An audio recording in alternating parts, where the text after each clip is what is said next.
Good morning, everyone, and welcome to this channel for another day. In today's video, we are going to talk about VPNs. So, if you want to understand what a VPN is and how it works, this is your video. In this video, I have a lot of information to give you, so we are going to divide the video into different parts.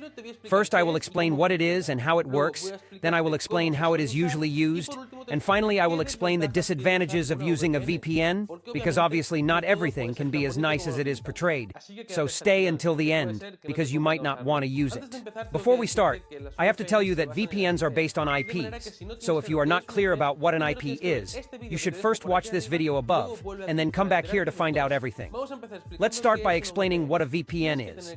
You must be clear that a VPN is not a proxy. If you want to know what a proxy is, I have another video in which I explain it very well. But a VPN is nothing more than a virtual private network. And what does it mean to say that it is virtual? Well, it is not real. For a private network to be real, we would have to have all the devices physically connected in the same place, by wired or Wi-Fi. Therefore, it serves to simulate that we are all physically connected in the same place.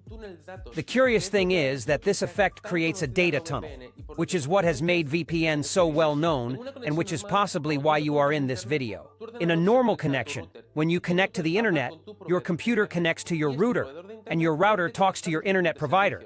And it is your internet provider who connects you to the different services, such as Facebook, Google, Instagram, or any other. But when using a VPN, this whole paradigm changes radically, because when you use a VPN, it's as if you were on another network. Therefore, it is the router of that network that connects you to services such as Facebook, Google, or Instagram. For you to understand, it's like if I tell a friend to bring his laptop to my house and connect from my network to YouTube. Then he will be able to watch it, no problem at all. Now imagine that my friend lives in a country where YouTube is forbidden, because with a VPN we could simulate that this friend is connected from my house when he really isn't. And this can be used for many different purposes. And this can be used for many things. But here are 3 things that a VPN is usually used for. Some people use it directly for work, since normally when you are in a company, employees need to be on the same network, to be able to see printers, to be able to print, or simply to be able to send files from one computer to another. The problem comes when a company has many offices or is in different countries. How do you do it to have all workers within the same network?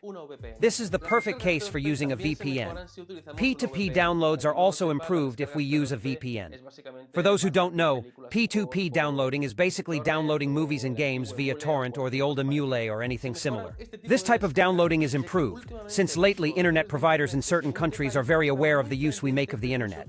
And when they detect that we are using a P2P download, they lower our internet speed or even cut our connection so that we cannot download correctly.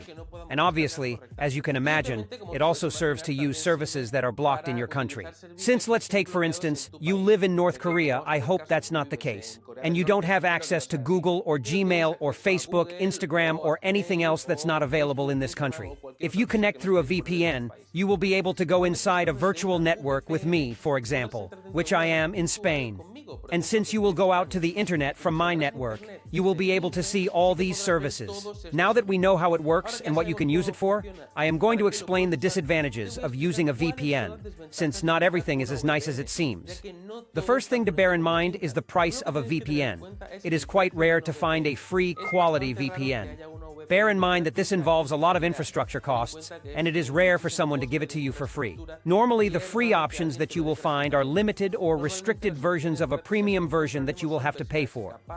The second major disadvantage is the issue of speed, since even if a VPN is paid, you have to make a slightly larger round trip before connecting to your service. So if you want to connect to Facebook through a VPN, your computer has to connect to the private network that you are simulating. This private network connect to Facebook, and Facebook will send your computer back. You have to take a little extra hop, and this will add a little bit of latency to your connection, but it's a small price to pay to be able to enjoy all the services. And the third and last disadvantage that I will tell you about today, but for me it is one of the most important, is that nobody assures you privacy. There are many people who believe that by using a VPN, they are anonymous on the internet, and this is not the case. Since when you connect to Facebook or any other service, if you do so through a VPN, Facebook or the service in question may not know your real address because you are virtualizing a network. But the network to which you are connecting, i.e. the VPN server, does know who you are, so you are not 100% anonymous to the whole world. Normally what is recommended is, if you want to be 100% anonymous, is that you use a VPN and also do it through the Tor network, which if you want to know what it is, I recommend that you subscribe to this channel, because soon I will make a video explaining what the Tor network is, the deep web, and more interesting things. Once you have all this information, it's up to you whether you want to use a VPN or not. There are people who find it worthwhile, and there are people who do not. And this is the end of today's video. If you liked the video, please leave me a like, subscribe to the channel, leave me a comment, and if you want me to talk about something specific in the next video, please do not hesitate to write it in the comments box. See you in the next video. Ciao.